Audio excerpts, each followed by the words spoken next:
YouTube, I am sorry for recording my tank top and I'm sorry for recording in the car, but I'm on the run. I'm on the run, so that's why I'm recording here, but let's go ahead and get into this video. What is up, YouTube? It's your boy Zed, back at it again with another video. I'm just now leaving the gym, so if I look sweaty and tired, it's probably because I am. If you're a new subscriber, welcome to the channel, and if you are a returning subscriber, welcome back. Before we get into it, don't forget to like, comment, and subscribe. Let me know where you're from. Let me know the reason that you're here. Let me know if you enjoyed the video. In the comment section below, liking and commenting, it helps me in the algorithm below. But I'm back with you guys with more CNA content. I'm trying to make sure I introduce myself a little bit better. So if you didn't already know, I've been a CNA for 2 years and a nursing student as well. So I've been looking at my comments a lot, and I see that you guys have really taken to the other video that I posted. I'll put the thumbnail right here. And in that video, I'll talk about nurse bullies. Now, this is like a big topic, a huge topic. And apparently I knew that it was happening, and I knew that it's something that goes on, but I guess I never really paid attention to how often it goes on and how people pretty much feel about nurse bullies. There is a theory in the healthcare industry that nurses eat their young. I've seen it firsthand, and I'm pretty sure a lot of you have as well too. I'm pretty sure a lot of you have seen nurse bullies too. And I want to break this down into like 5 different tips that I have to prevent yourself from becoming a nurse bully, and also what to do after you are, already identified yourself as being a victim of nurse bullying. This is a hot topic, and I didn't know that so many of you guys were going through it or even wanted to know how to prevent it. A lot of you are in your nursing program or in your CNA program, and you're like, I'm a little afraid of this. I keep hearing about this, and I want to know what to do to avoid it. Some of you have already been a victim of it, and you want to know how to fix it. So I feel like if you watch this video and watch it in its entirety, I'll be able to give you that. So yeah, let's go ahead and get into it. If you haven't already clicked subscribe, click it right now. So the first tip that I have for you guys is first to identify yourself as being a nurse bully. This can be a victim of harassment, a victim of, blaming and shaming, and just a victim of just rude and unnecessary comments. I see it all the time, and I've seen it before. Again, working in healthcare, it can be petty. Should I have said that? I don't know if I should have said that. It can be petty. Being a male in this space, and not so much, because most of the male nurses that I've encountered, and even male sex, we kind of just mind our business. Like, we're not really in the nursing station chatting and gossiping, because that's stuff that goes on. But a lot of the guys that I know don't really get involved. So have I been a victim of nurse bullying? I would say no. But more so it's because I nip it in the bud early. If anything was to happen, I address situations head on. I'm not a fan of waiting and being passive. Again, always professional, always professionalism. But yeah, you want to address and identify yourself as being a nurse bully. This can be comments from nurses, rude, unnecessary comments, harassment. One nurse is always getting on you about stuff that you feel like is not fair, and you're getting unfair treatment from nurses. This can be nurses you work under. Again, this video is specifically for CNA, so if you're already a nurse, this might not necessarily pertain to you, but you should still stick around. Identify the nurse bully. That's my first step. Identify that, hey, I'm being a victim of, a nurse harassment. I don't like it. You know what I mean? And before I go telling, you should always document, CYA, cover your A. Cover your A, but always document it. And just for if you have to report it, you can actually report it. But I like to have the communication first before going up the chain of commands. I feel like it's just fair that way. Approach the nurse bully and let them know, hey, I feel like this, even if it's unintentional, this is how I feel. Is there anything we can do to kind of hash out our differences and work together, because we have to end regarding the patients and my job and your job and all that stuff. It's just healthier that way, I think. But you want to say, hey, I want to hash out our differences. Identify the nurse bully and then address it. That's my first step. Y'all know that. Second step, let's go. Second step would be to then report it to your charge nurse. Now, charge nurses might not do anything about it. They might tell you to, hey, you go to the shift supervisor or the unit supervisor, because they'll be the ones to actually document, call a meeting, and all that good stuff. So go to your charge nurses.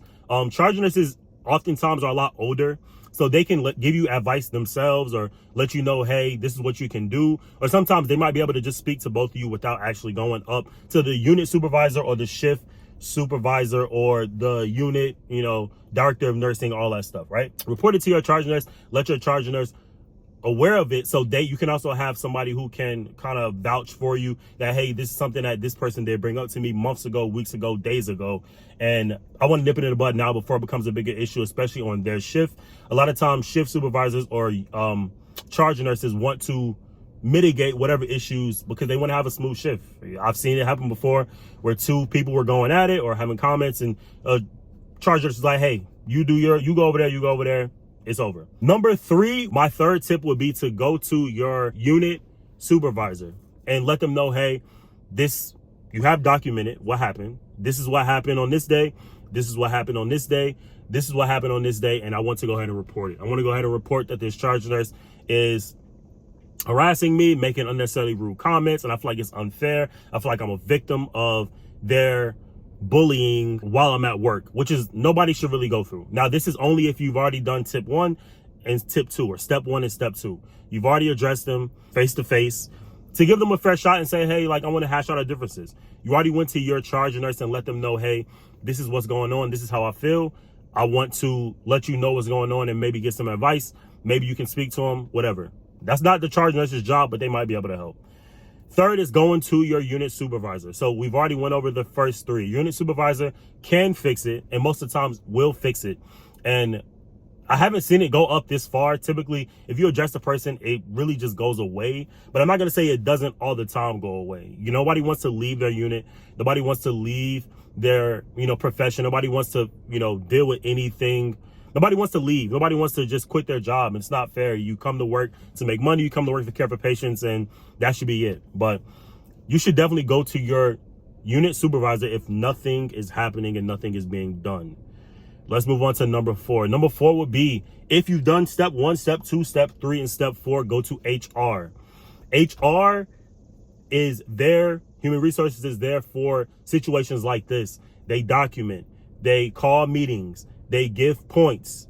They, give strikes against somebody for this stuff, basically. But they're there to mitigate any issues so it doesn't get into a physical altercation. It doesn't get into anything bigger like lawsuits. That's what HR is there for. Human resources, they're there as a resource to you as an employee under a healthcare system, a hospital, a nursing home, whatever. Go to HR, go up your chain of commands, and I'm all about documenting stuff so you can have something to go off of, because if you say, hey, this has been going on for months, and they're like, well, what exactly did they say? You can't give an exact situation. A lot of times it gets looked over. A lot of times it gets not respected, not addressed, because you have no proof. It's like going to court. You want to have documents. You want to have proof that all this is happening so they can actually do something about it. And I want to make this video short, and I mean under 10 minutes, so I'm rushing through them. Again, excuse me for wearing a tank top. I just left the gym. My number 5, and it should never get to this point, but I'm a fan of healthcare being broad, with a lot of opportunities, with a lot of different situations that you can enter. And it's broad enough where you can kind of just leave. Now, I say that in terms of you being a CNA, you're on the unit. If it can't get fixed, and most times it almost never gets to this point, but you can leave and go to a different unit. I've worked in cardiac, I've worked in neuro, I've worked in the ED, I've worked in a bunch of different units that you can basically kind of bounce in between, especially if you're already in the system. They'd rather keep you as an employee than to lose you as an employee. And as long as you're still in the healthcare system, you're still an employee. So there's a plethora of things you can do. Step 1, step 2, step 3, step 4. But if step 5, if it comes down to you actually leaving, you should leave. Go to your, unit supervisor and say, hey, I want to go to a different unit. And, I'm not going to say that like the bullying won't come back into another unit as well. It very well may, but at least you gave yourself an opportunity to explore something different. Leave the unit that you're on, because typically these nurses hold more weight than you do. And I know y'all hate when I say that. Y'all hate when I say that nurses, CNAs are at the bottom, but they are. We are. CNAs are at the bottom, 100%. So you might not like my tip number 5 or step 5, but that is what you need to do. That is what's going to be best for you. That is what's going to be best for the unit, best for your job. No physical altercations. You want to leave if need be. And that is gonna wrap it up for this video. I hate recording in tank tops because I feel like it's unprofessional. But then again, this is YouTube and this is my life and this is my tips.